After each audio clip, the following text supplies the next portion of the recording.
देख रहे हैं द यूनाइट ऑफ पावर।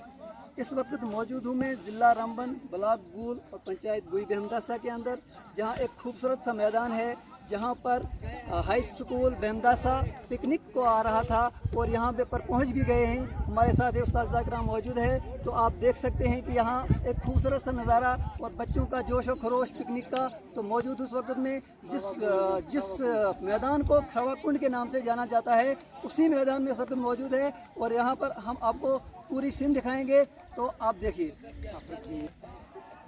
ये आप बखूबी जानते हैं कि कोविड-19 के बाद 2 साल के बाद जो स्कूल खुले हैं, उसके बाद ये पहला एक्सकर्शन है HSB का, यानी हायर सेकेंडरी स्कूल बेहमदासा का, हाई स्कूल बेहमदासा का। और यहाँ पर मेरे साथ उस्ताद ज़ाकिर मौजूद है, इनसे भी बात करेंगे। पहले आप दिखाएंगे, हम दिखाएंगे आपको बच्चों का नज़ारा।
एक ही करने पड़ेगा।